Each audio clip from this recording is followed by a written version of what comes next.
Today we're joined by Billy Storey, and Billy is a creator that we work with on a Veste, and I'm so glad he's come into the studio today. We chatted everything from RuneScape all to learning how to grow your Instagram. So it's quite a diverse selection of content that we created. So I think we'll just get straight into the episodes and crack on. Is there like a hybrid between like DJ set podcast? You know what I mean? Yeah, maybe we could ask them if they could knock one of the 10 walls minutes through. chat, Yeah. 10 minutes tune, like maybe that's what it was. You seem to me like you are the kind of guy that does like a bit of DJing. Do you do that? Nah. Do you not? I'm not even touched. Maybe virtual DJ when I was like 12. Yeah. You know those ones where you do like the little chipmunk effect. And Yeah. It's like, oh, send me that. Yeah. Yeah, I'm going to be a producer. Yeah. You know what? I'm gonna be a real deal. No, I'm not. I would like to. Yeah. Especially like Fred again at the moment. Oh wow. my God. Everyone loves Fred again, didn't they? Oh It's- my God.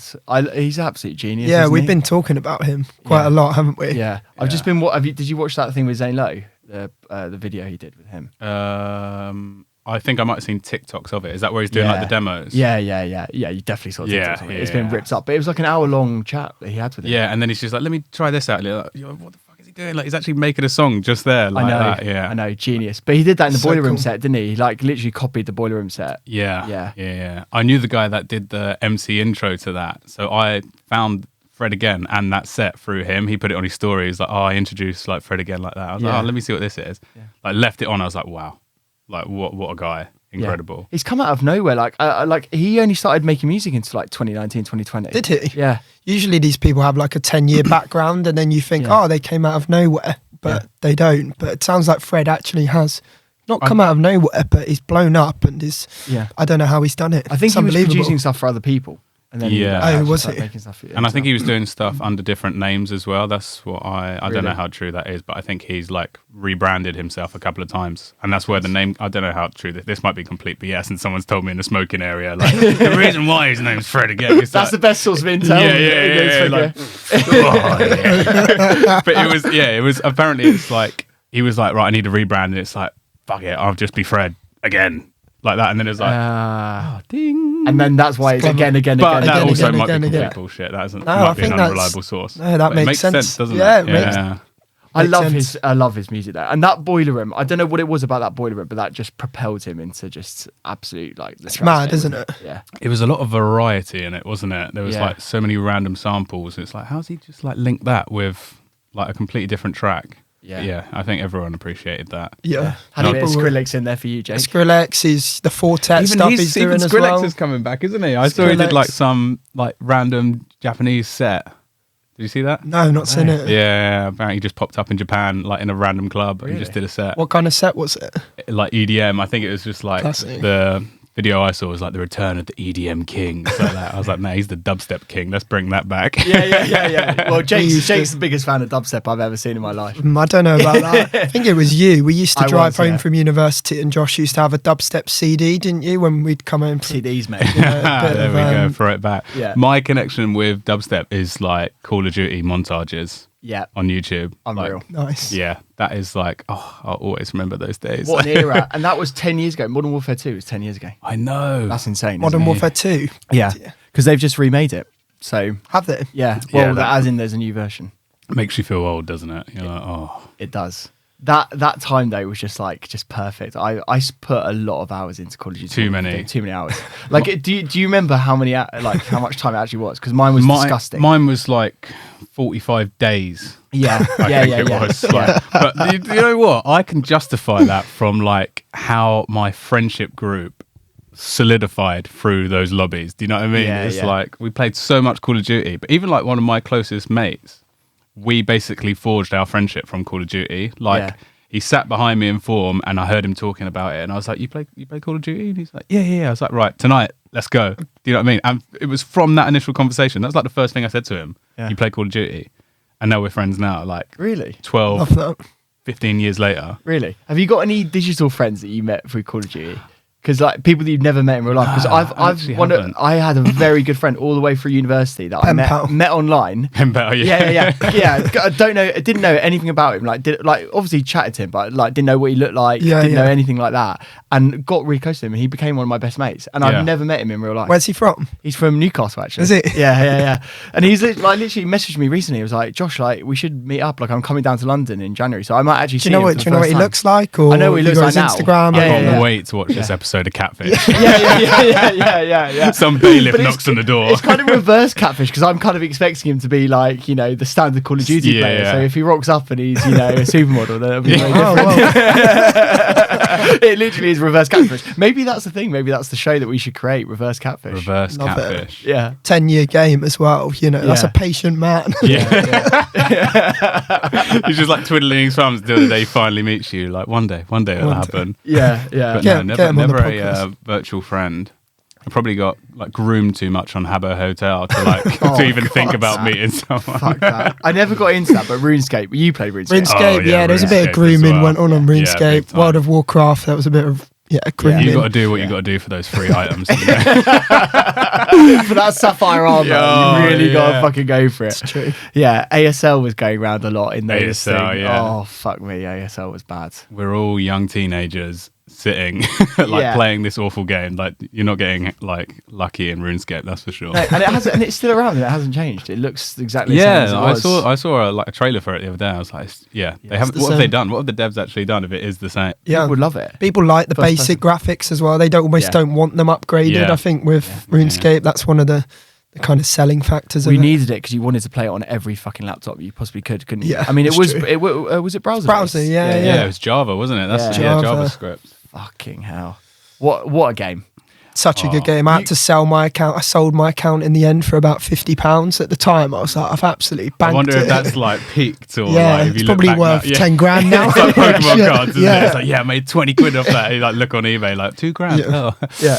Okay. Yeah, that's the new Bitcoin. It was my gateway drug to World of Warcraft though. RuneScape. That's the problem. I never got into World of Warcraft. Probably for the best. But was that wasn't browser based, was it? No. That's no. And that was subscription as well. Which as a 16-year-old, it was like £12 a month. I was like, fucking hell. Yeah, I didn't even have RuneScape membership, to be fair.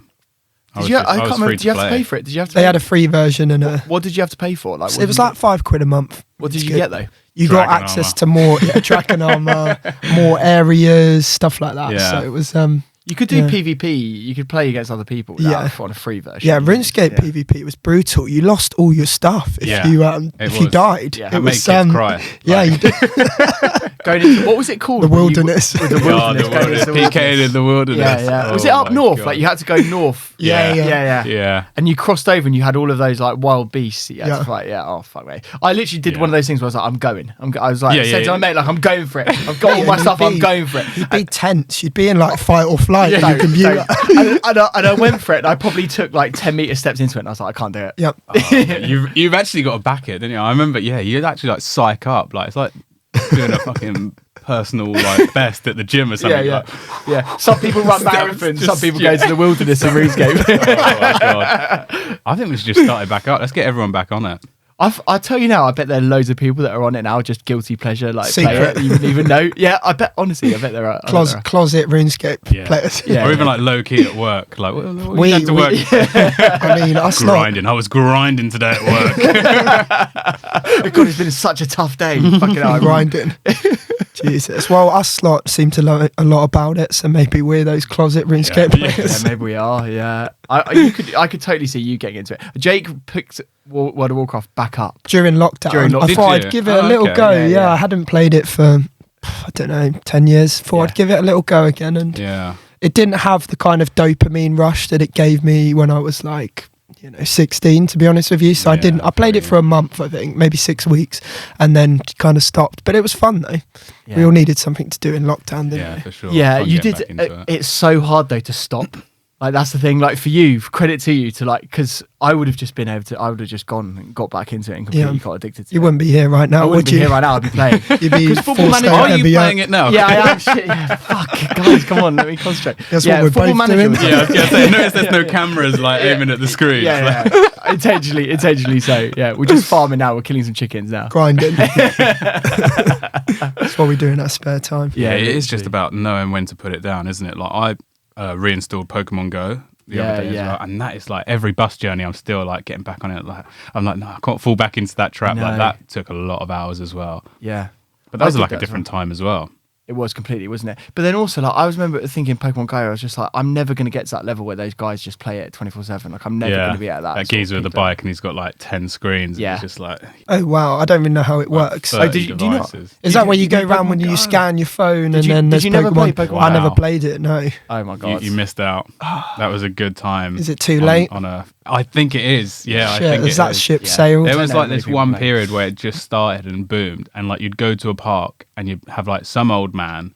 There'd be like 2 young girls. There'd be like a road man with his balaclava on, and you all just go to the same space. And it's like that scenario would never happen without Pokemon Go. Is that because there's a special Pokemon there? Exactly. And so everyone knew flooded. the same. And everyone's like you're talking to the guy with the full balaclava, who's talking to like the 14-year-old girl, to the grandparents. That's like, incredible. Yeah. My craziest time was, do you know JME, the grime artist? I bumped into him. I can't remember where it was. It was somewhere near Hammersmith, I think. And some guy went up to him and said, "Oh, Jamie, can I get a picture?" And he's like, "No, I'm playing Pokemon Go. Like, what are you doing?" No way. And he was just walking around the park like playing Pokemon Go. That's incredible. What a genius he is as well. I love his stuff. He's a great guy. He's been doing some podcasts recently as well. I've seen little snippets of him on TikTok talking about like just life and why he's not really like pushing the music so much. Why is he not? Well, I don't want to take words out of his mouth. It's like coming back, but I think it's just like he doesn't appreciate drop-in music anymore. It's like it doesn't feel as special as it did before. It's like you're anticipated. It's like it just gets uploaded to Spotify and it's like, cool, that's done. Like next. Yeah. Interesting. Yeah. And you don't get any money for it for 6 months on Spotify. Is that a thing? Or ever. Yeah. Or ever. Yeah. Oh wow, I didn't know that. I know there's like streaming numbers. It's like how much you get paid per numbers, but 6 months, what you have to wait. It basically takes ages because it takes like a bit of time to process it and then a bit of time to actually get you the money. Oh wow. Yeah, it's a bit weird because you have to get certain numbers in and then it takes ages. Yeah. To process. Oh goodness. That's why it's almost like a necessary evil, Spotify. Like a lot of artists do hate it. That's why you've got Tidal and all the other competitors now because the artists just. Have you used those? I've never used Tidal. No. Nah. Have you?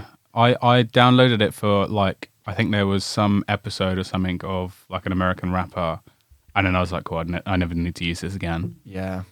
But it's kind of when you're stuck in your ways. It's like some people still use like Apple Music and that, and I'm like, oh, like when I got an iPhone, I'll give it a try. But it's like once you're on a platform like Spotify, I think that's it. You're locked in. Yeah, true. You know what I mean? And also, it's for me, it's like the way Spotify works as well. Like it just you discover new music really easily. Yeah. And also with iTunes, it's just like there's a UI thing that I just can't get over. Like I'm used to the Spotify UI. It's like very frictionless. So you go on, you know where you're going. You've got your playlist. You've got your new stuff coming out. You've got Discover Weekly, whatever. Yeah. And with Apple Music, I've got no idea. I did the same thing recently with YouTube Music. Like I haven't even bothered to look at it, but is that a similar kind of thing? Well, it's just like I don't know where I'm going. Like, what am I doing? Where are my playlists? Like, and also like it doesn't know what you like. So you're like having to start again. But YouTube, that's for YouTube sucked Premium. your data up that much. That's what it is. That's fucking terrifying, isn't it? I know. When you're like thinking of something and then it's like recommended artists, you're like, I haven't even spoken those words. Like, how has that like accessed my mind? But but I think Spotify have just got it like nailed really with that. And even like I got an email and it was like shows you might like through Spotify, and I didn't even know there's like a tab in Spotify to show you local gigs in your area, reflecting on artists that you do like or you may like. Yeah, I get those emails. I had to turn those emails off though because it was like go to the O2 to watch so and so. I didn't know that. That is absolutely you just paid genius. like £200 for a ticket. So I didn't even want to go and see him. Yeah. What is that? Oh. That is genius, to be fair. But so that's a lovely little like side. Like I didn't even know that was a thing, but one little email and I'm like, wow, okay, maybe I'll go to this gig on Thursday night because it's recommended. Yeah, good feature. I wonder if they get any money for that. Oh, they have to wait 6 months. Yeah, you've got it. Spotify don't have to wait 6 months. The artists do. Yeah, it'd be interesting to know if they do get it because that's basically affiliate marketing. Yeah, they'll get a cut, 100%. Yeah, it's got to be smart. Like through the purchase link through Spotify, I guess it is. Yeah. It is like I just have to use that platform now though. You are institutionalized. You don't use it though, do you? I use YouTube Music for a little bit, yeah. I use Spotify sometimes. I don't know. You've just got the free. You've got the free version. I've always used YouTube for music because it used to have loads of vinyl stuff on there that you couldn't get on Spotify. And sometimes I'd search for stuff and it wouldn't be on Spotify, and so I know they've improved that a lot recently. Catalogue has Spotify, gone. they've massively tried to sort that out. So Yeah. maybe they keep sending me emails for 3 months free. Yeah. And I'm like, oh, it's only so long before I cave. That is a good deal. 3 months free. So Yeah, that is pretty decent. Yeah. Do you go to festivals? I've been to festivals. I wouldn't say that I'm like a festival goer. Yeah. I feel like I'm due a couple of festivals. Like I kind of missed out this year, so I think next year I'll probably push. Like I haven't been to Glastonbury. I kind of want to do Glastonbury. Okay, this man is the expert at Glastonbury. been once. Now the proclaimed expert of it. Was it amazing? It was you run out. I'd never been to Glastonbury before, and I can see why people say the things that they do about it now. And obviously it's so hard to get a ticket as well. It's not just like, oh, I want to go to Glastonbury, cool, I'll go. There's the whole ticket thing, but the scale of the operation just blew me away. I was like, how on earth do they keep 200,000 people alive for the whole week in this field? Like, it's unbelievable. I think that is actually something that crosses your mind quite a lot, isn't it? It's like, how are people safe here? And obviously there's been like, I don't know if you saw the Woodstock documentary, like Woodstock 2000, which was just like chaos. I've heard about that. It was, I think there was like multiple deaths. Like it was just, People it was like sneaking in. It was like Glastonbury on concrete. So it was like recipe for disaster. Jesus. It was like an abandoned airfield or something. There's like, let's do a festival here. And it was like chaos. But I saw like a clip from the warehouse project the other day, and it was like the busiest warehouse project. And it was like no one was dancing, everyone was like this. I was like, how someone's like getting hurt in that environment. Oh yeah, 100%. So that is quite a worrying thing. Every time I see something like that, I'm like, I wonder if everyone's safe. Like, are they? What was that concert recently in America? There was a big there's a big surge, wasn't there? Yeah. Yeah, and now a lot of like live performances, they're making like the conscious effort to like, but even that's like a fine line as well, because I feel like, are they doing it just to like get the positive like publicity? Like, oh, they stopped their show to like promote. That's another spiral. I didn't really like how the Travis Scott thing was handled. No. He got a lot of pointed fingers at him. I think there's been a lot of like settlements like in the process and stuff. But yeah, like I went to see Travis Scott at the O2 recently, and like I was looking on, do you know the Basement group? Yeah. On Facebook, and there was comments on there like, how would you support him after like what he did? And it's like, what he did. Like, do you think he did that? Yeah, totally. Yeah. It's nothing to do with him. What can you physically do when you're on stage? Like, it's difficult to even know what's going on as well. Yeah, very scary. But Glastonbury, amazing. Go the breadth of the site, the breadth of the site. Danger. If you get a chance, go. Tickets go on sale next week, actually. So you've got to be.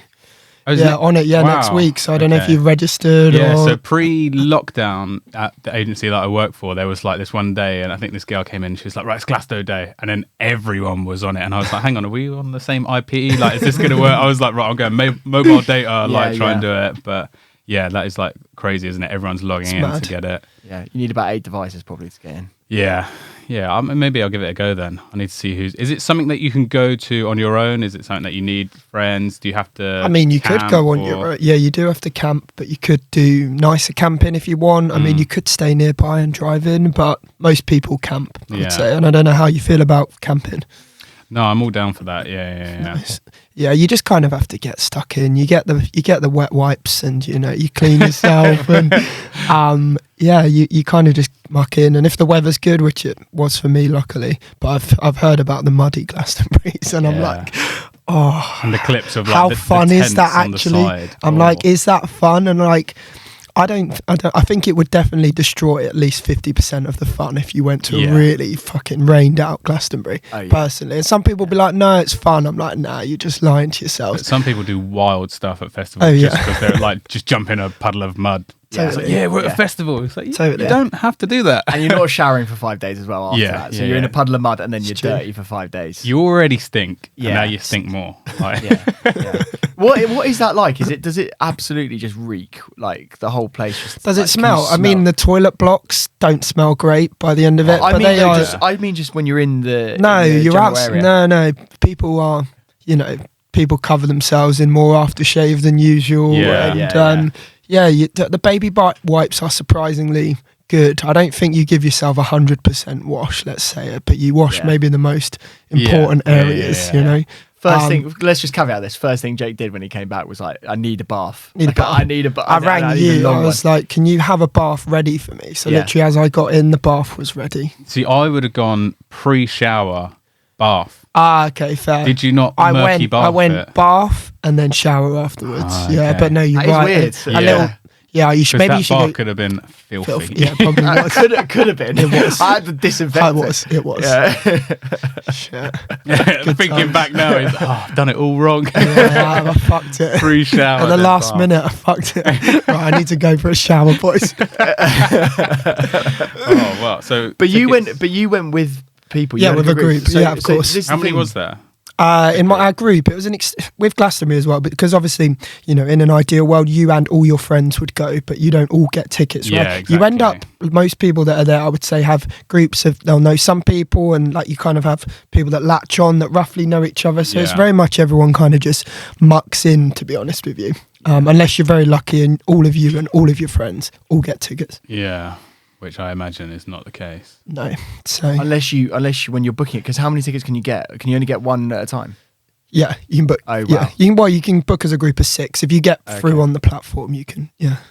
What, as in, how does that work though? So, i.e., So does all you- 6 people have to be logged on, ready to go? Or So can if you I book the get 6 if people? I get through to the checkout on Glastonbury, which is rare, I can buy 6 tickets, but I Yeah. need the registration numbers of all the people that Oh, I wow. want to come with me. So you're spending more time trying to log that in, which Exactly. is like the less chance that Exactly. you're going to get. Wow. Yeah, it's a bit of a faff, but But worth it though for the experience. it was good. Yeah. It was good. What other ones have you looked at? Is there any? other Glastonbury's ones you one wanna that I thought that I would enjoy the most just as an experience. But yeah, I feel like my music taste is so varied as well, like just everything. And I know people say, I listen to all kind of music. So like I like listen to like filthy, like screaming metal to like Yeah. gangster rap to like acoustic, like soft guitar, like just anything. So it's like, it's kind of finding those type of festivals that the friends that I have and my circles could go to almost. Yeah. Glastonbury would be So that, perfect. yeah, exactly. Yeah. So it kind of just like accommodates for everyone. It's like you can just. What about a Reading and Leeds? Would a Reading and Leeds be? They're more rocky. They're more towards the rock side. Yeah, Yeah, but even that's kind of changed, hasn't it? Like Reading. So I become went. more poppy. Yeah, that was the first festival that I went to, which is where I got the experience of like camping and all like the wet wipes and whatnot. And then I worked it as well, like 4 years after I first went, and it felt so different. Like I'm not sure if that was just me growing up 4 years later. It was like, wow, this seems like a completely different festival. Sure. Like the music, it was very poppy. It was like the audience had changed. It was very like under 16 almost. Like yeah. I've heard that about Reading. Have you? Whereas loads before of that, kids. like Reading was like the iconic rock festival, wasn't it? Like Yeah. especially like back in the day, it was like you'd have like Nirvana playing. Yeah. And now you have like I don't know, example like Little Pump or something. Like, do you know what I mean? It's changed. He's probably not there, but like that, Yeah. that kind of difference. It's Yeah. quite mad. Yeah. Would you do one abroad? You do like a Croatia? I would do. Yeah. Have Yeah. you been to any abroad? No. Have you? Yeah, I've been to Deckmantle in Amsterdam. Yeah. Unknown in Croatia. Yeah. I thought Wow, you'd done yeah. Croatia. Deckmantle was one of my favourites because you get a mixture of like a city break in Amsterdam along with a festival. Amazing. What's the I've forgotten the name of it, like the magical one where they have like their own currency. Tomorrowland. Tomorrowland. We've got a friend that goes to Tomorrowland Shout every year. out. Yeah, that looks, Legends. the set of Tomorrowland just looks incredible. Yeah, Whenever you like- see it, you're like, oh my God, how on earth have they pulled this off? Yeah, the actual like stage production is like incredible, isn't it? Yeah. I saw a clip of like Shaquille O'Neal at that festival as well, like in the crowd, and it's like I definitely need to go there. But yeah, the whole like festival currency and like this like it's almost like a realm, isn't it? More so Totally. than like a festival. That looks quite interesting. to Totally. me. And there's Burning Man obviously as Burning well. Man, That looks yeah. like another level. That does. That's not for the faint-hearted. Where that do you one. sleep in Burning Man? Is it camping? Is it like? I think so, yeah. Is It's it? just in the middle of the Nevada Yeah. desert, isn't it? It'd be It's like fucking bring your own cold. water. Is that the one? I think it's Yeah. like there is not even a currency like there is at Tomorrowland. It's almost like you just trade stuff. Wow. And I guess if you run out of stuff, you have to. I mean, we were just sell. talking about RuneScape. This is RuneScape in real life. Yeah, it literally Yeah. is. Yeah. Yeah, I was like, what do people trade if they run out of objects? I mean, their Well, bodies or. yeah. I was going to say we know what they're serving. Absolutely. Oh wow! And then, what do you think about Coachella? Like, would you go to Coachella? Because that It's that just seems so to have changed. posy, isn't it? Yeah, It's just that's what I was going to literally- say. It's That's all the changed a Instagram lot. boys and girls, isn't it? There's so many funny videos from that, like of just going like, how much was your outfit worth? And things like that. And you're like, how? You're at a festival. Like, what are you doing wearing that? Yeah. And how did you get your tickets? That's the best one. That's a good question. Yeah. Like, how did you get your tickets? And they're like, my cousin got, me bought me this ticket. And it's like, because they're super expensive, aren't they? Yeah. And I know that a lot of people are like gifted their tickets as well, like influencers and whatnot. So I could imagine that'd be like my cousin's dog had a baby and then that baby gave me the ticket. Where it's like, you're paid to be here almost. It's very posy, isn't it? Yeah. Would you want to do it? I mean, if they're going to pay for me to go, I'd love to. Yeah. 100%. But you wouldn't pay. Would you? I think I would go, but it's not like that's not a grail of mine to like go to Coachella. No. But I'd love to go to anything at the end of the day. Yeah, as an experience though, flying over to LA, going to that, I think it would. It would be quite fun. Yeah, definitely. And I think that's quite a varied like music taste as well. So it's like almost the Glastonbury of America. Is that kind of fair to say? Yeah, I would say so. Just with a little bit extra posing. No one's got Tesco's bags on their feet. Coachella. There's not much posing going on in Glastonbury, is there really? No, I don't think so. No. What is like the general attire at Glastonbury? Is it like wild? Yeah, it's anything goes at Glastonbury. Yeah, you've got Jedis, you've got you've got absolutely, and shell suits, parachute pants everywhere. Anything goes at Glastonbury. Nothing you see, like on a normal day, you might go, wow, that's outrageous. But after day one, you're like, everyone is outrageous almost. Everyone is like, it's almost like people can't outrageous each other enough at Glastonbury, to be honest with you. And there isn't a uniform. Like, when you go to some festivals and you're like, okay, everyone's wearing a Nike, t-shirt. This is like, it's like everything, right? Totally. Mix. You stand out like more of a sore thumb wearing normal clothes, do you think? Totally, yeah. Like some 100%. Guy rocks up in like chinos and a polo, you're like, what is he doing? Yeah, what a man. He must be off his head. There's no golf course at Glastonbury. Yeah, don't take the Ralphie to Glasto is the answer there. Did you have like a suitcase or like how did you? A little suitcase, mini suitcase. And then did you take like booze and stuff like that as well? Yeah, you're allowed to take some booze. Yeah. That's the good thing about Glastonbury. You can take your booze from once you're in the campsite. You can take it into all the arenas, so you can just put it in your rucksack. Really? Yeah. Wow, that's quite if you want to buy a cold beer though, which I did quite a lot, just go to the bar. Yeah. So. That's actually really cool. That is cool. Not many festivals let you do that. They people on the way in have big like almost carts that they're just wheeling in with booze. Yeah. So wow. Yeah, because one of my like craziest stories when I was working at Reading is like we had like lunch breaks and whatnot. Were you on the bar? I was doing like a vape trialing bar thing. It was like a sample, like here, make sure you're over 18 and try this. Yeah. Get addicted to these. Yeah, exactly. Yeah. Horrible job. The work of a sinner. But so we'd get like allocated lunch times, and during mine was Jay Huss was playing a set. And it was like, right, I need to make sure that I eat, and I want to go see Jay Huss as well. So I was like, I'll just see if I can like bring this pot noodle in like with me. Like obviously boiling water in a thing is not allowed in a festival. Got it through. I go to the tent for Jay Huss, and it's like packed solid. And I was like, okay, I'm just going to see if I can just like windle through. People were looking at me like, what is this guy doing? Like he's got a pot noodle. He must be off his head, the geezer. And I've got sunglasses on as well. So they think I'm either tripping or I'm going to like start some shit or something. And like, the crowd just parted, and I literally just got to the front of the set because people were like, what is this guy doing? He's walking with a pot noodle. How do you get a pot noodle in it? And all this stuff. I was just like, well, this is a lovely lunch break. This is like that. Trick of the trade, right? If we ever need to get to the front of a set, sunglasses, straight pot noodle. Absolutely. It was so surreal. I was like, how have I managed this? Like, this is the best lunch break ever. But it was just the fact that you couldn't bring anything in. So the fact that I had like this hot food, like people loved it. Well, if Pot Noodle were listening right now, we'd love some sponsorship. Imagine if I filmed that as a piece of content. I mean, that's blowing up. Like, I mean, they need the content, don't they? Because it's not the sexiest thing in the world. It's definitely. And their ads have not necessarily been the best. Recently. I haven't seen a Pot Noodle ad in a hot minute. Yeah, they're trying to be a bit more funky these days. Back in the day, it was very functional. A bit just going straight for the bachelors. But now they're trying to be a bit more cool. Yeah. Were you Pot Noodle uni students?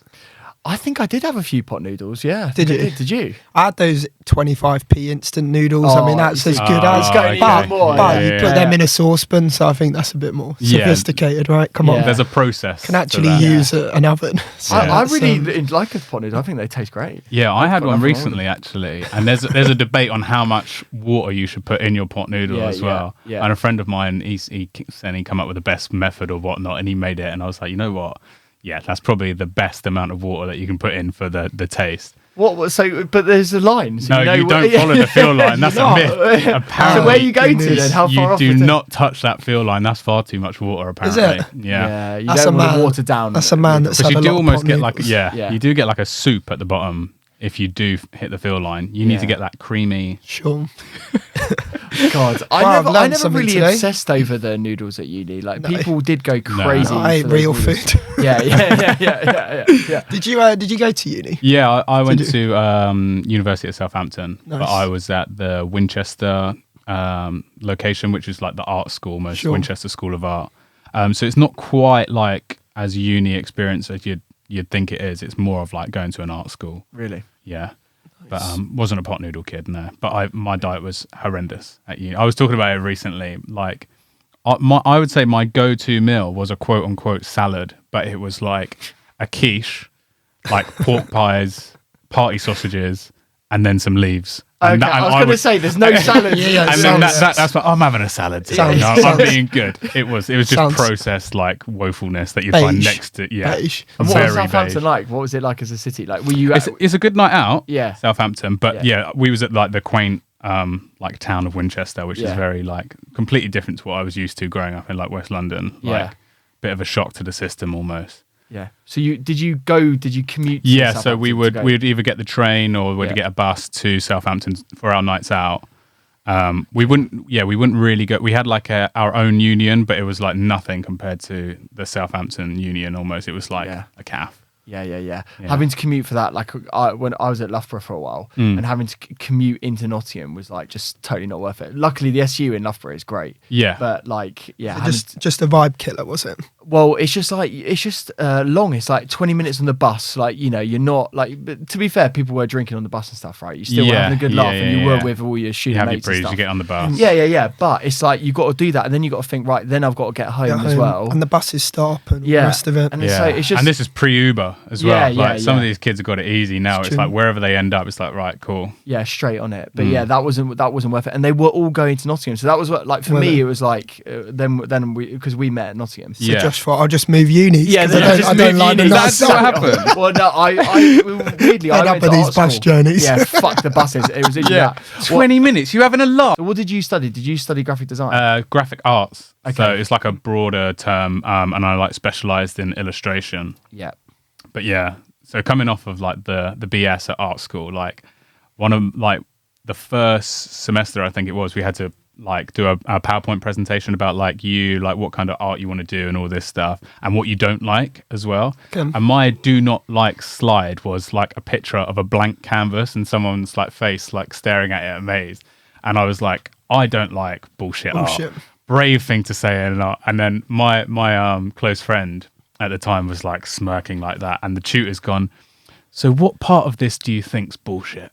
Like this canvas, what do you get from this? And I was like, I get nothing. That's what I'm saying. I don't like it. And he's like, I don't know how you're going to do on this course. And my friend's like, like absolutely creasing. And I'm like, wow, like I've actually signed. And that was a kind of a similar thing to you. Like I got 3 years of this. I know. Like almost, it's like defending your art form. Yeah, it's a tough one. Probably grows tiring just defending all the time, having to defend your point of view rather than just being able to immerse. Another thing I was saying recently, there's an expectation that you've got to have money doing an art course as well.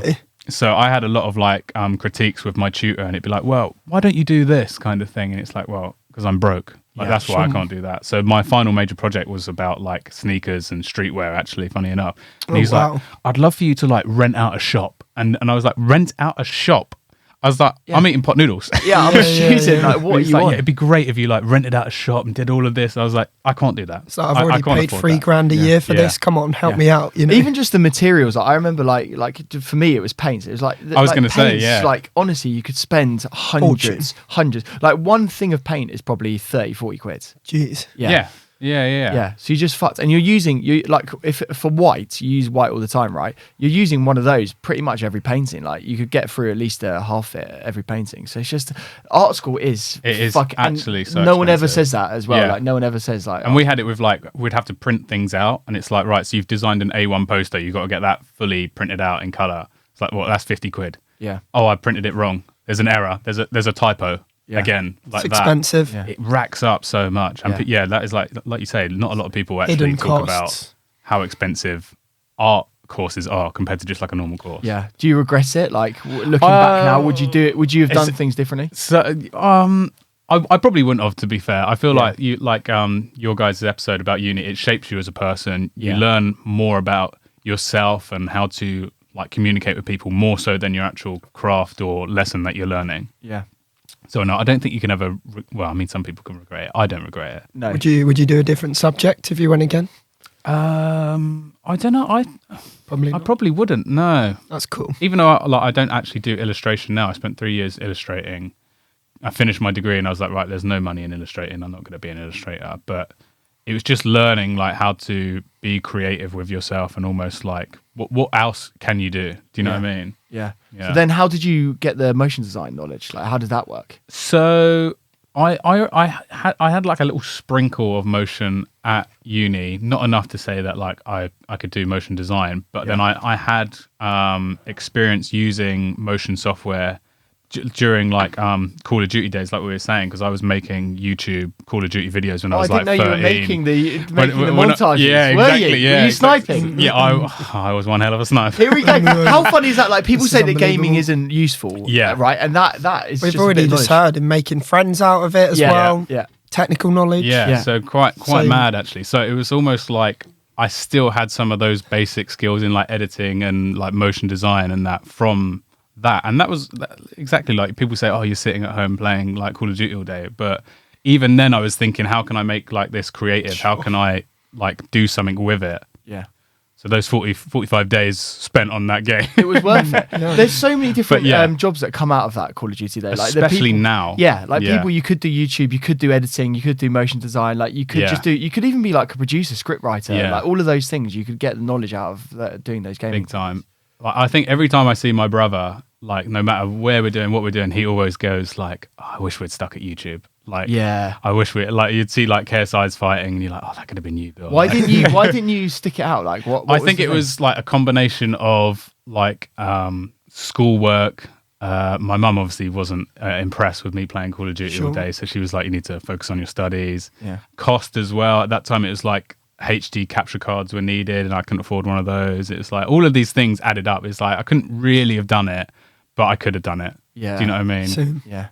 It's really funny, mate, because I had a very similar experience. I was playing with a lot of YouTubers. Yeah. Again, meeting these people digitally, like never met them in real life. I used the thing to find like the best players. I wanted to do game battles. Yeah. Did you ever do MLG game battles? Yeah. Did you ever do that? Yeah, with my mates, but we was woeful. Yeah, so bad. I was too, but I was getting seriously into it, and I was like, maybe if I keep doing this and I play with good people, I'll eventually become. You'll find like your little roster, and then oh, cool. But I played with this guy who is still now like a massive YouTuber, and he was like giving me these pointers and like you could do this and you could get the capture card, because I didn't even know what a capture card was. I didn't even know how it works. And I was like, sorry, what is a capture card? So anyone listening, and including myself. So a capture card, there's varying different sort of like levels of what it was, but basically back in the day, think of it almost like a set-top box that you had that had literally like 10 or so wires coming out of it. And it would plug directly into your, was it HDMI? No, it was. So this is like RGB components, like TV. Yeah. And it would plug into your TV, and it would take the signal from the PlayStation or Xbox, save it onto the capture card, and then put it back into your TV so you could see it. So it was almost like a step like a between. recording device of your screen. But I had one where it's like I had to keep the laptop running. And it was like live streaming, but live recording almost. Sure. Yeah. Kind of thing. Yeah. And then you could upload that to YouTube afterwards. Yeah, exactly. Yeah. And you get your file that you see. can cut up and You'd have to edit it and do all Yeah. the stuff to it and See. grade it and everything like that. But yeah, it would be pretty good. And also HD back in the day, like 1080p. Yeah. Like it was decent quality. Well, back that in was the those thing. days. Yeah, but I was doing like 480p. Yeah. So like wow. because the 1080 was like at that time it was like £500 for this Sure. device. It's like that's never happening. So I was like the lower end of that. But it's like you say, not many people knew about that technology as well. So like I used to play with my friends, and like I had a friend who was like, "Oh, did you get that? Did you record that?" And I'm like, "What? I didn't do anything." And he's like, "Oh no, what I just did." Yeah. And it's like, no, it doesn't work like that. It doesn't record everyone's every screen. single It's thing. like, yeah, That'd be cool if it did. yeah. Well, I think the technology now is that you can like go into games and like go Record back everyone. and see Get what the you've server. done and like Yeah. just crazy replays and whatnot. But at Yeah. that time, it was like whatever you did on your screen that gets recorded. Yeah, looking back now, you had all of the skills and knowledge to be able to do To the push YouTube. it and yeah. and absolutely blow up. Yeah, but it was a hobby. Like that's the Totally. thing. Like KSI Yeah. started it as a hobby completely, and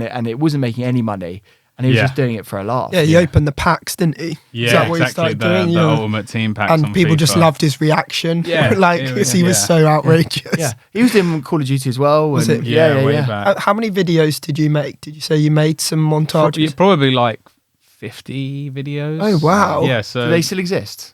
I hope they're Let's not get out 'em up. there. I hope they're not. Is there a out YouTube channel though that like are they around? That'd be there. fun. They might be lurking somewhere, but yeah, I don't know was where your- they are. what was your YouTube? Nah. Let everyone Just listening try and find flash it. that up. There was this one. I'm gonna find it afterwards. By the way, guys. he's It's definitely going up gonna- in it. it's going to be on the Aveste channel, like leaked footage. There was like this. So we had a group of friends at school as well that were all kind of trying to do this, and there was like this one time where I did a like commentary video, and it's like the most cringiest thing ever. My mate still got it saved as an MP4, and he loves putting it on the chat. Like if I pipe up to him, he's like, "Have this." Do you know what I mean? It's like the 13-year-old Bill, like just thinking he's the dogs, but really just sounds like a little dweeb. Like, Yeah. it's awful. But you've judged yourself there. If you carried on doing that, you know. I would have developed. Yeah, exactly. yeah. The first video you make is always going to be shit as well. Like Totally. that's the first thing you always got to say. It's always going to be shit. Totally. There's Yeah. nothing you can do about First it. You don't know what podcast you're you doing. make is always going to be well, shit. first shit, yeah. No. But yeah, it's like content as well. Like if I look at the content that I've made and how it's like evolving, it's like pushing through and like just thinking, right, that's out, that's done. Do you know what I mean? That's out there. The people have seen that. On to the next. How are you Yeah. going to step it up almost? When you first created that first streetwear video on your Instagram, because was your Instagram your personal Instagram? Yeah.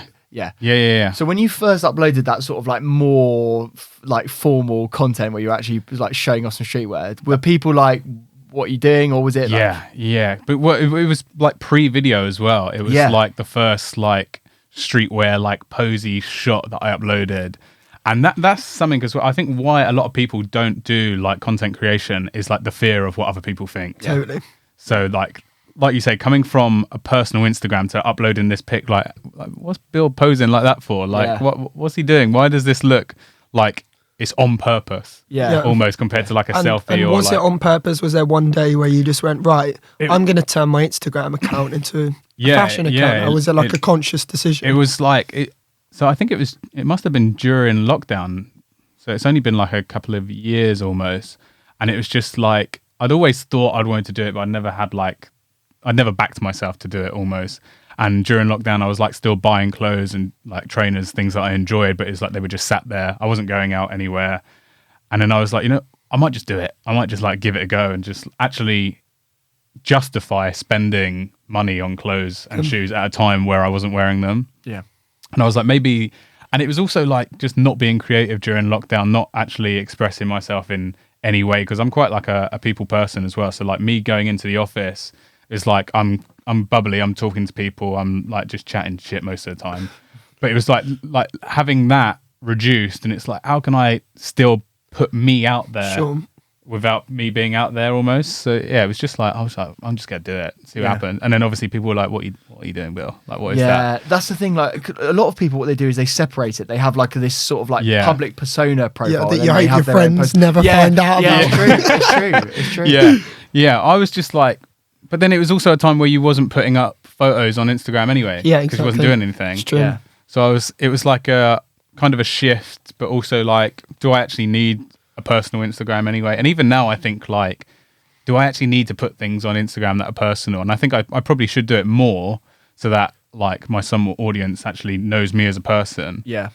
But I'm still like, it's not my niche kind of thing. Or if I'm out, I'm like, do I need to take a photo of this and show people what I'm doing? Or Yeah. it's a weird one. I feel like, yeah, my Instagram's kind of been like a journey, and now it's almost like a portfolio than it is a social media. And so, yeah, why then streetwear and like shoes essentially? Why is that your niche as opposed to, I don't know, cooking or whatever? Why? Because we already know how good you are at cooking. Yeah. We know why it's not cooking. But yeah, it was just that was on my timeline. That's the type of content that I was engaging with. Like that's what I enjoyed consuming.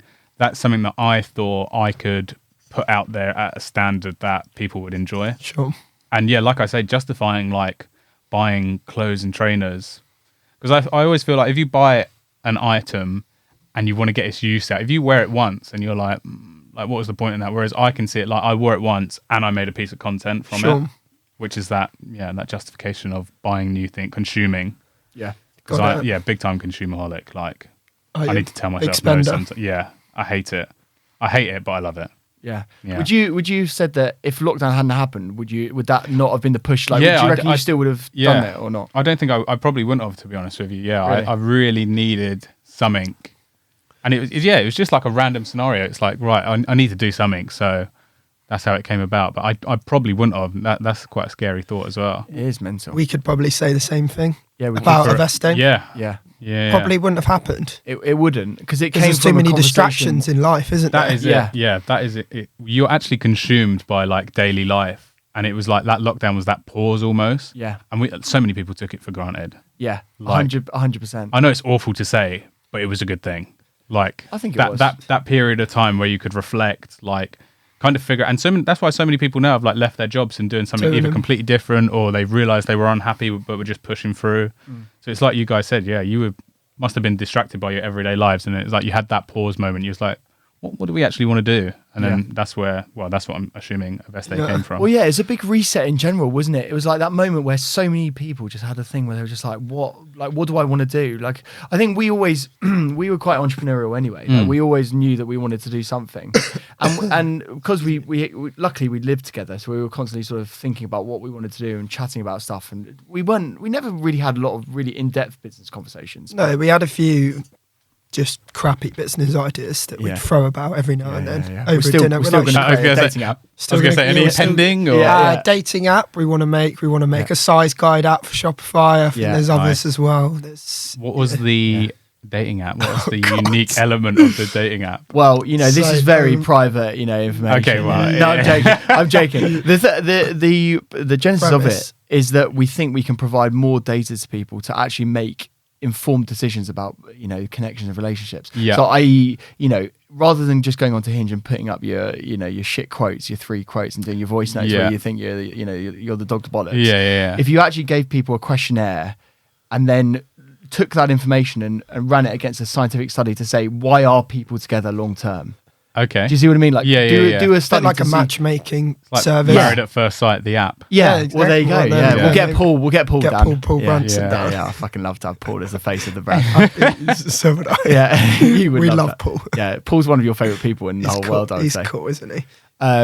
Because I think the thing is like what people are saying now is they're sick of the sort of swiping culture, and also there's almost like too many options, so you never find the real option that you want to find. Yeah, and there's also like algorithm in social dating as well, which is a scary thing. They're there to make money as well, and they've been known to be incredibly disingenuous apps before. They put fake profiles on there. They get people in Eastern European countries to message men to kind of keep them hooked on fake accounts. Yeah, there's been all sorts of stuff that's come out about dating apps. So I think complete transparency would be a kind of selling point. Yeah, because I was reading an article where this woman who like didn't disclose her name, but she said her job basically was to rate men's accounts and then boost them.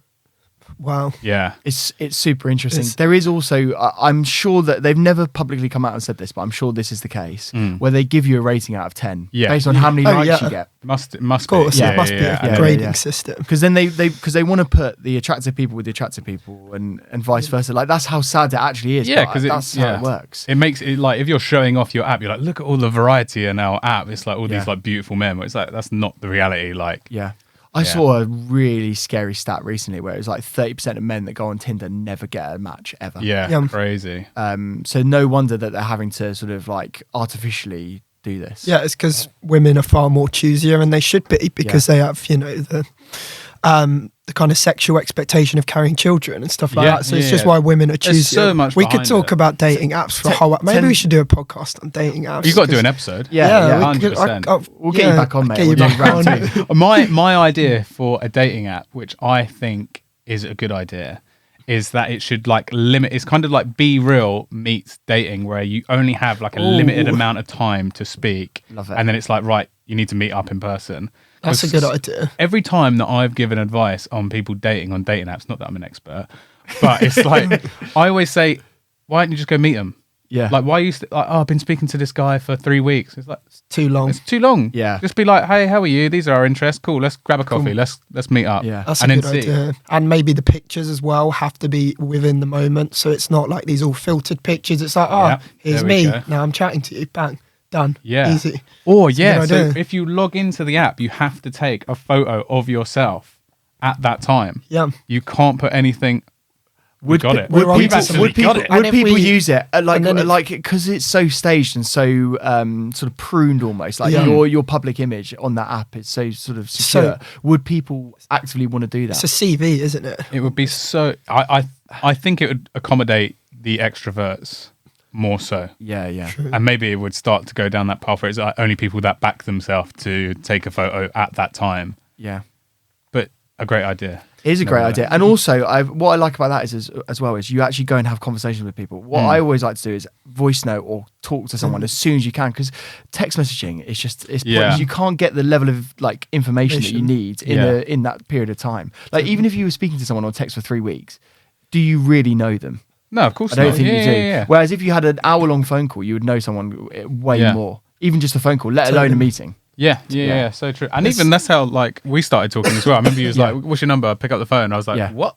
Like, what was this guy and he was like, straight. I think we sent like 2 texts, and then we was on the blower like talking about like what a vest day is and like what you thought about my content. I was like, "Wow, like loved it." It makes a big difference, doesn't it? Like time. actually having a conversation. Like there's so many people that I'm sure you get a lot of people reach out to you like in the DMs and stuff all the time, and they're just chatting a lot of shit. And you never like even like you've worked with big brands like JD and people like that, and I've worked with JD as well, like from an influencer perspective. Yeah. And the way that they like not necessarily JD but just generally brands, the way they communicate with them is very formal. Like it's a brief, it's a written brief, and again like the level of detail that they actually are talking about behind the scenes, they don't communicate that with talent. And that's a big difference. It's like if someone from JD got on a call with you and had 10 minutes with them and with you and went, this is the type of content that we want to create, we really want to show this off, we want to do this, that makes a big difference, doesn't it? 100%. And I think you start to like second guess how you present yourself when you get an email that's so formal. You're like, hi sir, you're sincerely in that, and then you're responding to that email like,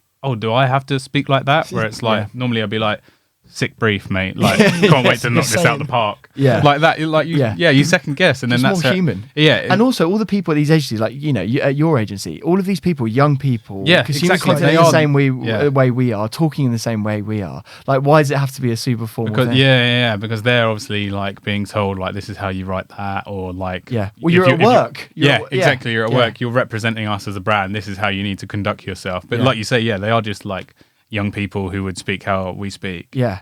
And for me, it was also like, when I looked at your content, I was like, I like this guy and I want to be friends with him. Like, sort of selfishly, like, I like what you produce and I knew you created amazing content. And it's like, I actually want to become like matey with this guy because he's so talented.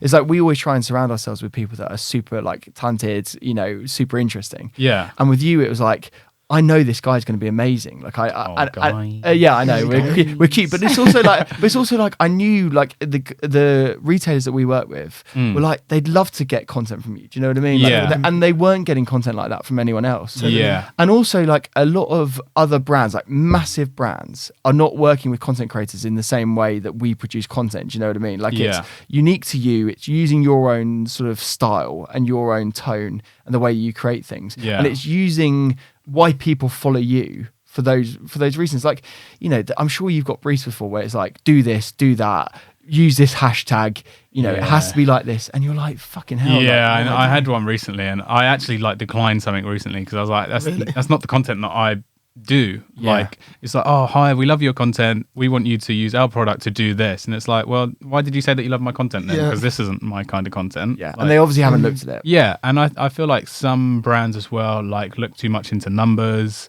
And it's like, oh, we sent the T-shirt to this person and that's all they've done. It's like, yeah, because you sent the T-shirt to them because they had so many followers. Not because you looked at their content and thought, oh, that matches our brand. We would like content that looks like that we could repost. Yeah, 100%. Yeah, they're just going for a blanket approach then, aren't they? Really? Yeah. Some brands. And I want all of our content to feel like it's naturally from the people that we work with as well. And I like that it's sort of different. Disjoint, yeah. Yeah, and I don't want to... a lot of people said to us when we were first creating our Instagram and all of our TikToks and things like that, they were like, have a style, have a like something that's you. And I understand that from like you go onto your profile and you want it to look uniform, and there's something aesthetic about that, isn't there? Yeah. But then also, like, if we're working with lots of different people and they've got their own styles, I don't want to change. It's like, how can we get the clothes that Aveste sells into these people's worlds and their style, basically, rather than telling them to be something? Yeah. And it's natural. Like, I'm a big believer in like show people clothes in like the way that they naturally are seen. Yeah. Like, it doesn't have to be super polished. It doesn't have to be in a studio. Like, I have more value in seeing someone out on a night out in a t-shirt than I would do, you know, in a beautifully designed studio. Do you know what I mean? Yeah, because it's about how, like, I guess, how that item of clothing is used almost, not how it looks. Yeah. It's like not even the scenario, but just how it's put together as well. And I feel like some brands are like, if they want to show off their T-shirt, it's like, right, the cargos have to be non-branded, the shoes have to be plain. Where it's like, if someone's buying your product, it's how they're using that product in their wardrobe or with their existing clothings, or in that scenario where it's like, I would go to this event, so I'm going to wear that type of piece of clothing. Yeah. Which I think that kind of, you need to step back from the aesthetic sometimes. And like you say with the feed, like I got trapped into that where I was seeing successful Instagrammers having like this polished formula almost to their wall, and it was always in threes and exactly. And I was doing that for a moment, and then I was like, hang on, this is starting to feel like work. Like, I'm not being creative because I'm like, right, I can't upload something today because it has to be this and that. But then I also think if you step away from that and you start to find your kind of content style, it will look like it belongs together. Like how my feed at the moment, it looks like the posts belong together without it having that formula. Of like you say, the 3 uploads and it like following the rows. Some people do it really well, and some people can have the time to do it well, or like knock out the content. So it's like, right, I'm uploading this, that, and it works really well for some people, but I don't think it's essential. No, and also people get in their own heads about doing it. They're like, I have to write this quote and it has to be like this and it has to, like, and again, like you say, it just ruins your creativity. Yeah, like, big time. That's what I thought anyway. I thought it was starting to turn into work, and I was like, stop that. Let's make some fun stuff. So you obviously started taking pictures in lockdown. Where were you hoping it would go? And obviously now you're working with some brands and stuff like that. And where are you hoping it will go? You know, from here as well. You know what? I wasn't even thinking where it would go. Do you know what I mean? I was literally just thinking, right, at least I'm being productive. Yeah, I'm producing stuff that I enjoy. And it's almost like a conversation starter as well. Like when people, if they ask me what I do, and I'm like, oh, I do like design, motion design, whatnot. It's like, oh, can we see any of your work? And it's like, portfolio almost. Yeah, it's like, because no one really wants to see like your actual work that you do. They want to see you and what you do almost. Like if I show them like an ad that I've made, it's got nothing to do with me at the end of the day. It's brand guidelines that I'm following and animating. So I quite like the idea of like showing people like me. Here's what I do rather than what I do for other people. Yeah, exactly, like that. And even like what I think that, like, for me, it's still surreal working with like big brands, and even like you guys, it's like the fact that I've started something and then people are like, oh, we love what you do. Like, we want to help you do this, or we'd like you to try this. It's like that to me is amazing. And because this isn't like my career almost, I haven't even like pushed, I don't feel like I've pushed myself to like approach people or set goals and like to work with certain people. It's like at this point in time, I've just like taken it in my stride and gone, cool, this is like amazing opportunities that I love being a part of. So in terms of like what's next, maybe I need to start like actually being actively pushing it. Yeah. But so far, it's just been like an enjoyable journey that I've been like, cool. I've been creating, I've been having fun with it, and I've been fortunate enough that people have actually seen it. Because I mean, there's so many people that do make some incredible content that doesn't get seen as well. Well, that's something we wanted to talk about as well today, which is there's a lot of people doing streetwear bits and pieces as well, isn't there? And there's quite a community of them as well, and we can talk about that in a minute. But like, what do you think like propels some people to have hundreds of thousands of followers and loads of brands, and then some people to have none? I don't think it's always competency and quality of content. No. So that there's probably a lot of factors that go into that, but I'd love to hear what you think. I think no one can really know what gets someone to like 100,000 followers, but I feel like there's many like random things. I know algorithm plays a big part into it. Some people can literally pop off and you're like, how has that happened overnight? Like, that's crazy. But then I also feel like you say, if there's like a community of people, you've got to care about other people's content for people to care about yours. Yeah. You can't put something out there and just expect people to come to it. And if you're making content that is like in a similar aesthetic or like niche of someone else, you've got to be like, right, oh, that's cool, like, and appreciate it and actually let them know that it's cool. Because that person's going to go, oh, he said he liked my content. Like, let's look what he done. Oh, wow, like he's actually doing, or she's doing like a madness. Like, I think that played a lot into my kind of community of followers. So like that relationship building. If you actually like, you know, there's a lot of people you'll comment on each other's pictures and big each other up. Have you actually like met anyone like in person out of the kind of Instagram community that you built? So when I was at last year's Crep City, which if you don't know, it's like an event for people that sell and trade sneakers in Wembley. That was the first event that I'd been to like post doing my Instagram, which was also crazy. I was with my girlfriend and like people were coming up to me and I was like, what is going on? And it's like, oh my God, hey, like, how are you? And you're like, whoa, because some of these people I didn't know as well. And so many people like upload photos that don't have anything to do with themselves. Like it might be like cropped heads or it's just about the actual clothing and the sneakers themselves. And they're like, oh, Bill, how you doing? It's so great to see you. And I'm like, quick, check the app, like what, like, who is this person kind of thing. But yeah, that was like, I met so many people that I'd like commented on their pictures or they supported my content. And that was like crazy. That's bad.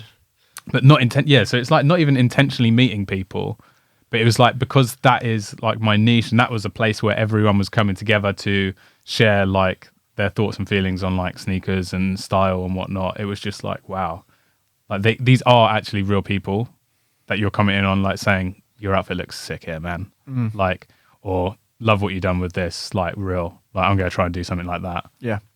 I have to say, you can tell by your content as well that you do have those real connections because you have a lot of comments on all of your posts. If you look at it, you always have like 60, 70 comments minimum on your posts, and that's a lot of interaction. Well, and I think that's something that brands should appreciate more than numbers as well. 100%. Yeah. Because at the end of the day, like everyone knows that if you want something to go viral, you can pay for it to go viral. Yeah. Do you know what I mean? Yeah. Whereas like if something's got 1 million views and it's got 4 comments, is it really being appreciated or is it just bots? Yeah, exactly. Yeah. And do you find that those people are the same people? Like, do you see them all the time in the comments, or do you I think it's just like mutual followers and people that like are kind of in the space, kind of like consistent as well with their content and what they're pushing out. Totally. So it's like you've got to see. Well, you haven't got to see, but I mean, I see my feed as a mood board.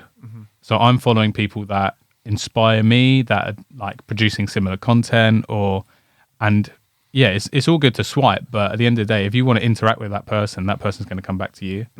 Have you ever done any collabs in real life with, as in like on content wise with people? No, I don't think I have actually. I spoke to someone that I'd met at an event that had asked me to do something like that because loads of people were as well like, oh, how do you make this real? Like, oh, I'd love to be able to do this. Like, not kind of like hinting, but like suggesting. And then a guy did come up to me and he's like, I'd love to make a real review. Like, if we could shoot something and like edit it together and whatnot.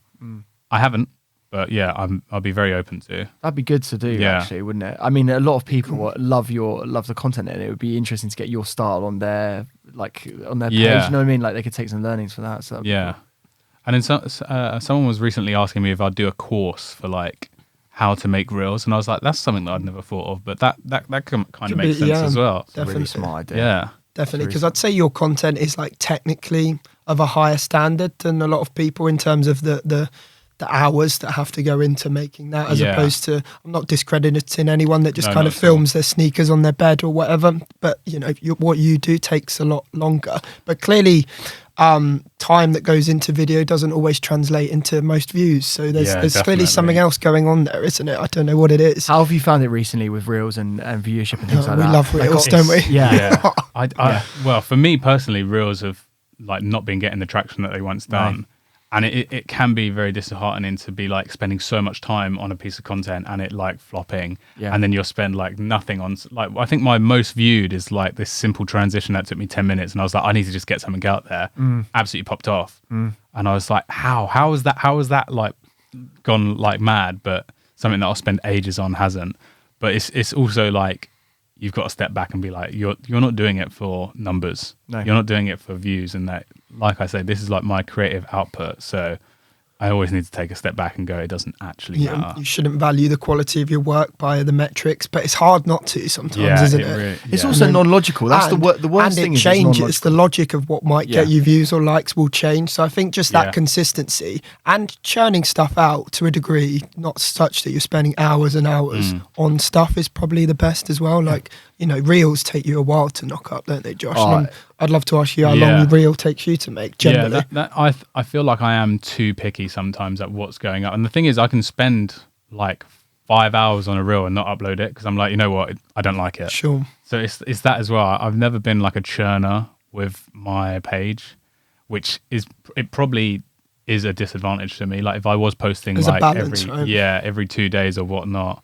And that's what I think as well. I can spend ages on something and upload it, and I'm like, well, the reason it hasn't popped off because I haven't uploaded in a week. Do you know what I mean? Whereas if I'd gone like Monday, Tuesday, Wednesday, and then uploaded it, it would have had the traction. It would have had I think the quote unquote algorithm would have kicked in. Yeah, we're finding really interesting things like even just stories at the moment, right? If you just post one story, it gets way more viewership than if you do multiple. Yeah. Then even if you do multiple one day and then one story the next, it will get less. Then it's just some of these story things. Numbers is a mad. If I upload a piece of content and share it, my story viewers is like peanuts. It's nothing. If I take a random photo, upload it, crazy numbers. Really. And it's like if they account to views as well, it would like be so beneficial. If I was getting those numbers in my story while I was sharing content, it'd be fantastic because it'd be like, right, there it is, it's out there, it's getting shared. The worst part of it for me is that it just constantly, and you I'm sure you're the same, it's like it just constantly changes. Like I remember that there was that video that the CEO released recently where he was like, Instagram is going to be a video first platform, and we're sat there going, great, cool, we're ready for it. That's what we're ready for. Massive backlash because people want Instagram to be for images, but I don't think it's doing what it used to for images anyway. So it's like now we're in a situation now where we've not got video being incredibly successful. We've not had images, and so it's just going to go through the cycle, isn't it? I think it's almost like a guessing game, and I think it's kind of pushing you to just like make sure you're doing both. Because there was a time where reels were like just absolutely popping, but then they switched it recently because I've uploaded a few images that had like been shared so much, and I was like, how's that been shared so much? And I think that was it, adjusting back into images, and now it's like kind of both but neither at the same time. It's really weird. So a question that I know that loads of people are gonna ask, and I'm sure have asked you already, is like, if they were going to start wanting to do what you do, they want to create content, whether it's streetwear or whatever it's going to be, right? And they want to create reels. Is there like a piece of advice, like a starter pack that you should say what they should do? Like, should they use an iPhone? Like, should they download this particular video editing software? Or like, how would you do it? Like, if someone like literally, well, not even a course, but as in like, you got an 18-year-old kid, he's asking a piece of advice. How would he get going? I get going. I think like the tools that you use. I mean, I think the first like piece of content I put out there was like self timer camera. I don't think I use a tripod. I think I had it like balanced on a tree or something like ridiculous. And it was like, right, that's cool. You can do it like that. But if you want to elevate it and advance, I think you might have to invest in some kit. But at the same time, like work out what you want to do before you spend loads of money on like a camera or a tripod or whatnot. I think I'm at the position now where I don't need to buy anything, but I like the idea of trying new things. So that's like, I bought the 360 camera and I was like, maybe I can implement this. And I wasn't seeing a lot of people in like the streetwear scene kind of using technology like that. But if I was to give advice to like an 18-year-old, the first thing would just be like, you actually just can't care what other people think. Like you need to do, like if you want to do this, just do it. And that applies to like taking photos in public as well.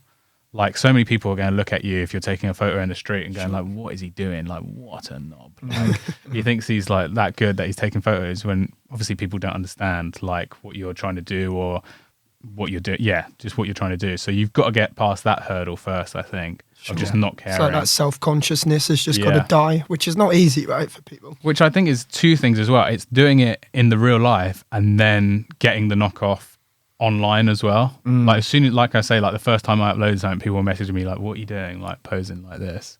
So it's like you need to get ready for that after you've uploaded it, and you need to get ready to take like photos and content in public. Yeah. It's like anyone who's like doing vlogging, like you can watch a YouTube video, but you've got to be like, that person is actually outside holding a camera and talking like in public, which so many people couldn't do. Yeah, and 95% of people, when they're watching that, don't think about that process. Yeah. Where you're holding a tripod up. Yeah. You're literally got it out in front of you. It's probably an SLR as well, by the way. It's not even like an iPhone. Yeah. So it's like really obvious. It's got a mic on top. And the YouTubers always say this. They say, that was the first thing like I just had to get over. If I didn't do that, I wouldn't have been a YouTuber.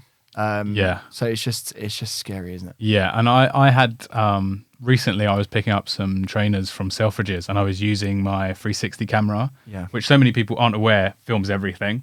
So I was filming this trainer and caught the footage of the people behind me. So when I look back at the footage, there was like, they're like frowning at him. What is he doing like that? But I've got that recorded, and it's like the best. Did that go in? I wanted to upload it, and I was like, you know what? I don't want it getting like taken down or them seeing it. It's like having eyes in the back of your head. Yeah, it really. I was thinking about making a TikTok like what people see of me making content like that, but it was almost like you should do that. It wasn't even like a polite like, what is he doing? It was like disgust in their face. Yeah, but it was brilliant, like to record it. Yeah, but really going back to like what they should do. Really, most people can get by with like a iPhone, 100%, a tripod, especially now, and that's pretty much it, right? You can just like do it. Like I remember, when going back to the Modern Warfare 2 days. I was like, I need this, I need this, I need this software, I need to do this thing, I need this mic, I need this whatever. Everyone was going on about Blue Yetis back in the day, mics, right? And actually, you have a mic with with a headset usually if you're a Call of Duty guy. Like you have the iPhone ready to go. Like it's the best quality you can ever get in your pocket. Like it's better than some old school cameras. Do you know what I mean? And so you might as well. Yeah. Now we're at a point where it isn't a factor. I don't think. I think you can make good content with your phone. It doesn't even have to be the latest iPhone as well. We've come so far that it doesn't even have to be. Yeah. You do need a tripod, I think. I think so too. But then, how much is a tripod on Amazon? £8? Yeah. Just bought one for Jake. 20 quid.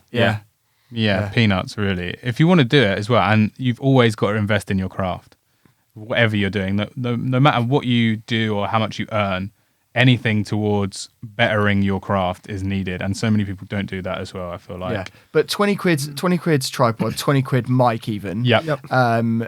You've got your phone already. You can also get those filters on the phone, so you can do fisheye on your phone. You can do like all of these things. You can make reels in apps as well. And so many people ask me what app I've used for some of my stuff, and I'm like, it's not quite an app that does this quote unquote effect. Do you know what I mean? I think as well, software can be a bit daunting for people because there's so much choice now. What would you recommend to people for software? Well, obviously everyone has personal preference, right? I use Adobe After Effects, but that is what I use that for my career. I use that for that. I used it previously as well, but I don't think you need. I think start with apps at the end of the day. Find out what you can do, and then start looking into free software that you can. There's free alternatives to every software out there. Like even Photoshop, you don't even need Photoshop. Like I remember my mate at uni used to use GIMP, and he used to swear by GIMP. I've never heard of that. Have you heard of it? No. Great name. Yeah. It's basically free Photoshop. Oh wow. Yeah, and he used to always go on about it. He's like, I don't need it. Still around? I think it's still going. Yeah, but there's basically free. Asking for a friend. Yeah. There's free alternatives to everything. Yeah. Are you using Photoshop? I use Canva. Okay. I just found it's the simplest system that you can use. Yeah. It does the cutouts and things like that. You know, it's not like Photoshop. And I used to use Photoshop, but again, like I don't use it enough to justify spending Creative Cloud's money on it. And I would like to use Creative Cloud because I'd like to use Audition and whatever. Yeah. But I don't use it enough to justify that money. Yeah. And it is expensive. There's no way around that. Yeah. And you don't need, I'd say you probably only scratch the surface of what Photoshop can do. Is that fair to say, Josh? You just want Canva, quick, easy. Yeah. It's a great tool, and also Canva. it's more intuitive. Like if I'm making a YouTube thumbnail, right, I could 100% sit there and do 2 hours for a YouTube thumbnail on Photoshop and make it perfect. I've cut myself out beautifully, like I've done all that stuff. Do you know what I mean? Like you could do that, whereas I could press a button on Canva, get it 85% of the way there. Or even on iOS now, you can do cut. Oh my God, that feature is so scary. Yeah, it is. The hours that I've spent cutting out images, like in my life, not even like for my content, like the fact that I can press the photo now and it takes it is like so scary. What a nice feature to add into it is brilliant, but things like that always scare me of like the future of like my career as well. It's like, hang on, if I can do that now with a button, what can I do in 10 years time with a click of a button? Yeah, but I mean, there's always going to be skill there. And also you're going to grow in 10 years time. You're going to grow. Your skill set is going to be different. And people will always value stuff that is difficult. Yeah, if you know what I mean. And as stuff gets easier and easier, it becomes less valuable. Essentially, that's what I would say. And also, there's value in creativity. Like there's like algorithms can be creative. Like you can make music, you can make art. Open AI now for the DALL-E. Wall-E. The image creator. That's unbelievable. So scary. It's unbelievable. Isn't oil it? painting. What's that? Yeah. It's done. It's done. Do an oil painting of this. Enter. Bosh. Yeah, and it will absolutely be done. That is such scary tech. I mean, that's an episode in itself, surely. Oh, it is. Yeah, it is scary. But like you say, the creativity, you'll never... I always think creative roles, people always used to say to me like, oh, what roles are going to die out? And it's people are going, pilots are going to die out straight away or whatever. Yeah. But, you know, there is the creative side. I don't think you can completely I feel like it. I think we need people. Like you can't code people, especially like within like the industry as well. Like ideas are generated from conversations almost, so that's never going to be erased, I think. Although things like copy AI is really interesting because it will give you a ad hook line to use. And now that's scary. It's often a good starting point, stuff like what you just mentioned, and also the DALL-E as well. For a lot of artists are going there to go give me some inspiration, like starting you can knock up like mood boards like instantly.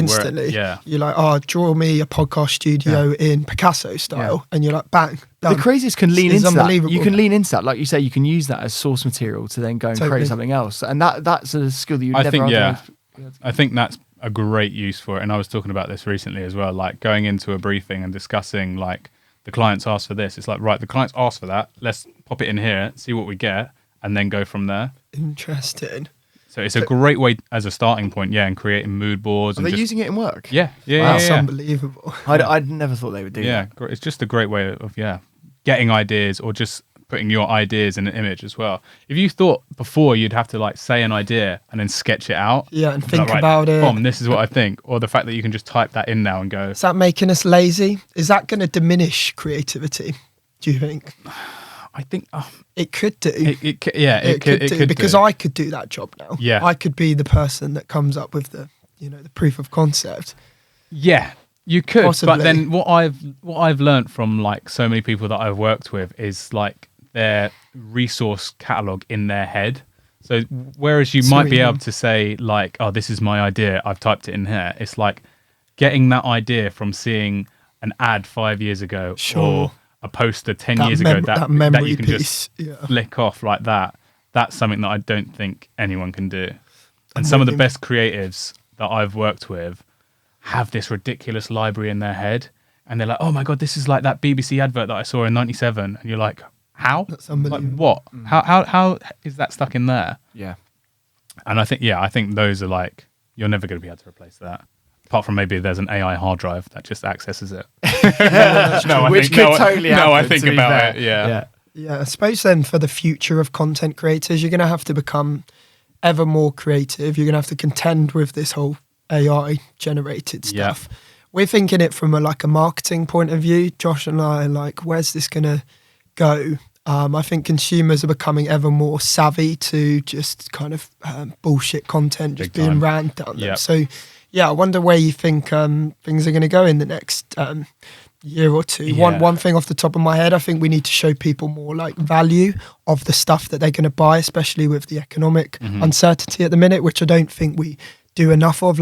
Buy this because it's going to last forever. It feels really thick or whatever. So yeah, I wonder what you think about that. I think a lot of people can read into BS now. Yeah, bullshit detectors have got pretty good. And I don't even think you need the hashtag ad to see that some people, and when it's not appropriate as well, I can't think of an example, but if someone approached me and I uploaded it, people would go, what is that, Bill? You'd never use that. If I was promoting a phone that wasn't an iPhone and people knew that I was using an iPhone every day, it's like, well, I've got this brand new phone.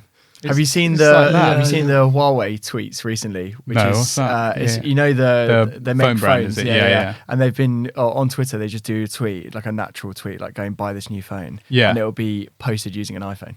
Oh really? Yeah, and they've been called out recently, and it's public. People, it's very easily seen. There's a lot of controversy. So yeah, I think it's just about being appropriate and even brands realizing that if they're sending clothes to people, it has to be people that would wear those clothes. And not even so much as clothes. So I was approached by a sneaker reselling store based in East London, and they was like, oh, we'd love to invite you down, shoot some content. And this is a shop that markets their shoes to a ridiculous amount of money, above market value. And I was like, if I put that on my channel and advertise to go and spend too much money on things, how's that going to make me look? So that was another thing that I declined as well, because I was like, I wouldn't want to promote someone that I feel is taking advantage of people that don't have the knowledge of certain things. I see what you mean. Because everyone's doing it now, you can, as a creator yourself, can be very selective about who you do want to work with and who you don't. And you've got to turn stuff down, though. You have to. Yeah, you have to, big time. Because, imagine... And that can be hard at the start, right? When you want to get some money or whatever. Yeah, which is why I think you need to, draw certain lines of, have your boundaries. Yeah. Imagine, some, 16-year-old kid goes, right, I've got £200, from mum and dad for Christmas, and I saw your ad, so I bought these trainers. And I'm like, well, those trainers are £50. Why have you spent £200 on it? Those were the things that were coming into my head. Yeah. It was it's just not appropriate, and you shouldn't promote things that you wouldn't do yourself. No. So I think, so people are reading into the BS. I think things have to be appropriate. And I think it's going back to using things in the correct context as well. Sure.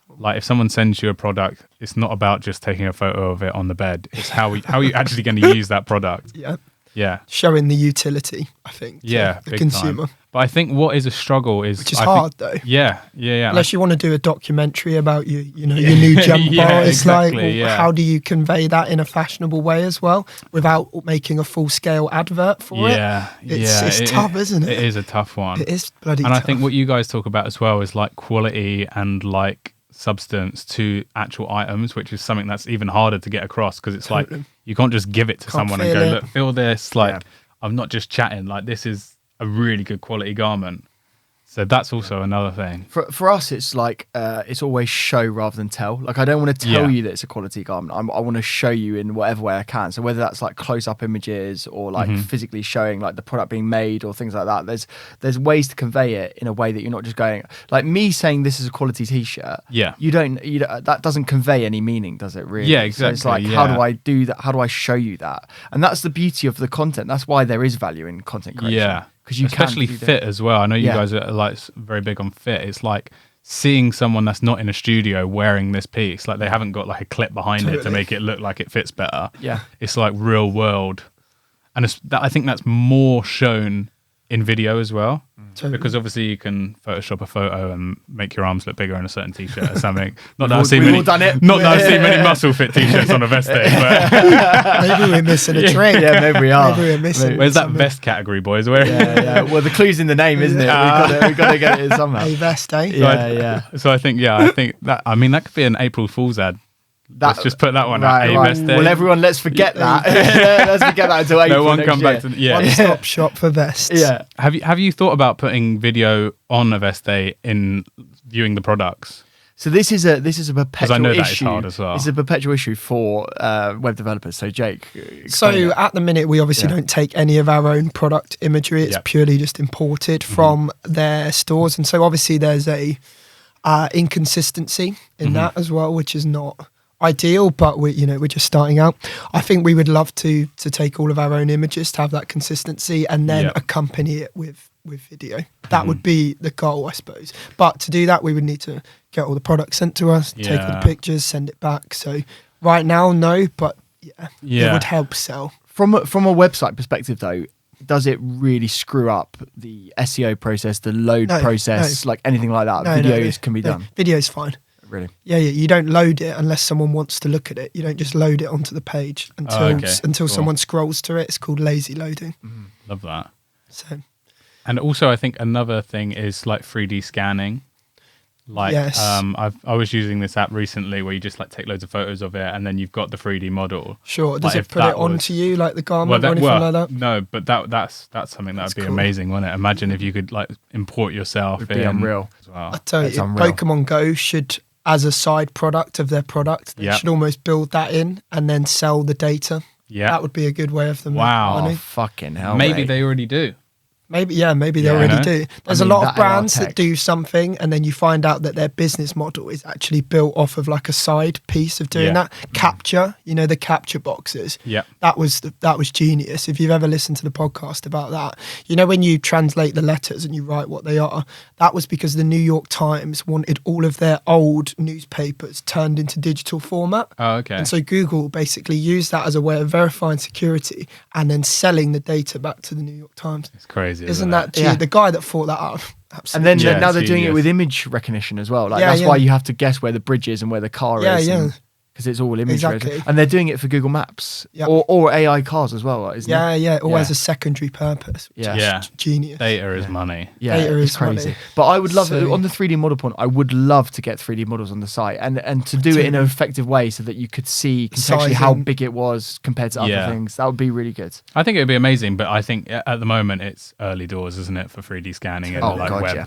Totally. Yeah, people always ask us about sizing, so we need to level up in that area, I think. I don't know what the answer is. I think that's a big gap in the market for everyone.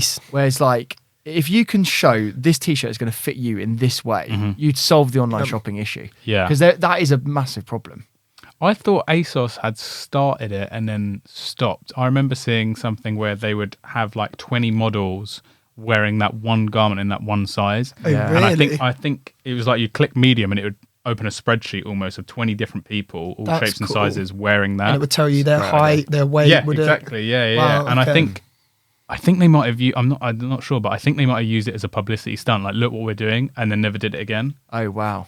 Because I don't really shop ASOS at all now, but I haven't seen it since. I saw that. And then they have that feature at the moment where it's like you put in your height and your weight, but I don't think that's enough variables. Even that, Yeah, I don't. And then they say have your age as well, which I think what data have they got from? No, but they must have got some data from that somehow. From age. Maybe they're just like well, let's just collect more data about people whilst they're on the site. To sell, exactly. Yeah, I mean, height and weight means nothing, really, does it? Not at all. Because you could be a taller bloke that likes his t-shirt fitting in a certain way that is completely different. Wide shoulders, narrow shoulders. Endomorphs, ectomorphs, mesomorphs. Skip leg day. Yeah, that can be one of the questions. Skip leg day. That's brilliant. How many times have you skipped leg day? Every single time. That is brilliant, actually. But yeah, it's so true. We need to solve that issue. We do. It's a really hard thing to solve. Especially aggregating so many different products from different brands, different t-shirts. They're all, Yeah, and of course, you're not going to get it right straight away anyway. Like, I've seen that your guys' site's like changing constantly. Yeah. And even like I dropped you a message once and I was like, you need to have like sort by colour, and you was like, it's just in. Yeah, just updated. Jake's just done it. Yeah. It's like all these little things. Like even filtering, filtering seems like it's an easy thing to do. And yes, in some factors it's really easy, but in other factors a lot of it is difficult because again, it's all based on a database, and you have to have all of those columns within the database to make it happen. And a lot of it isn't. Like a lot of it is manual. Yeah, of course you've got to put it in yourself. You have to put the sizes in, or whatever it is, or lengths, or whatever like that. It can't be done automatically. Totally. Which is hard. What other features, or are you allowed to say what features you are working on the site now? Yeah, absolutely. We want to codify all the images that we get on the site so that we can have a bit more consistency with them. So you can throw an image into Google's AI vision and it will say, right, there's a 98% chance this has a person in it. Okay. So we could use all people for our images rather than the kind of ones that are just put on concrete, stuff like that. Yeah, so that's something we want to do. Because basically, when you go on the site and you've got like a lay down image, and then you've got a person, and then you've got like a cropped version, and you've got this. So that's the thing that when we're talking about like when people consume a website or consume like an Instagram profile, that is a sort of a friction area that people would go, oh, I don't like that, switch off. Yeah. It's not aesthetically pleasing. There's something subconscious about that. Yeah, I think so. Whereas if we could go only source images of people, there's something slightly different about that. So people are in them, you see what they're like, and again, like you say, you know what they look like. Yeah. Again, like a lot of our retailers, they use models, but they're more. I feel like they're more real. I mean, using quote unquote models is also something as well. It's like this guy's 6'8" and he wears a size small. Yeah. And like things like that. Yeah. Like how? Yeah. How's it not biggest, a crop top? That's my biggest. That's my biggest pet peeve of the whole thing. It's like, this guy's 6'3", wears a medium. Like I've.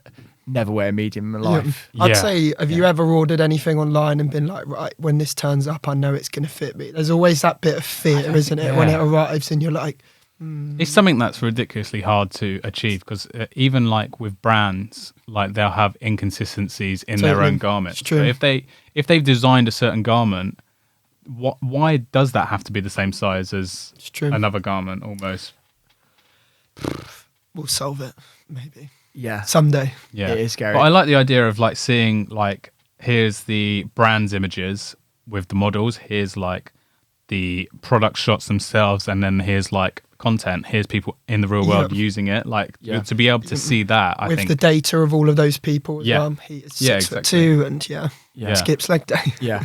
And I also I love the idea of it all being like creator content, but also like creator content. Like actually sourcing real people that have created their own images. And like, again, when you're looking at a piece of content and you're like, you're looking at a t-shirt and you could have a standard lay down, a model shot, or you could have an influencer piece of content. I know what I'd rather look at. Yeah. Do you know what I mean? Yeah, exactly. And I think that's how people consume brands as well. Like people don't necessarily consume brands by like knowing what they are. It's like seeing it as content almost and going, oh, what's this brand? Like how come I've never seen that? Let me go find out about that. It's not about seeing that image in the studio. Totally. It's like, what kind of people wear this brand? Are they the same as me? Do I resonate with these kind of people? I think that's massive.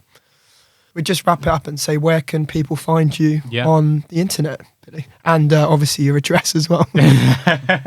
My waist, my age. Did I skip leg day? I have skipped leg day far too many times. You can find me on Billy_Storey on Instagram, TikTok, and hopefully not like a 13-year-old version of me on YouTube playing Call of Duty. So are you gonna tell us that username or not? Never. It's now on screen. Lovely. Just cuts to the clip. Oh, awful. Very high-pitched Billy going, I pulled some noobs.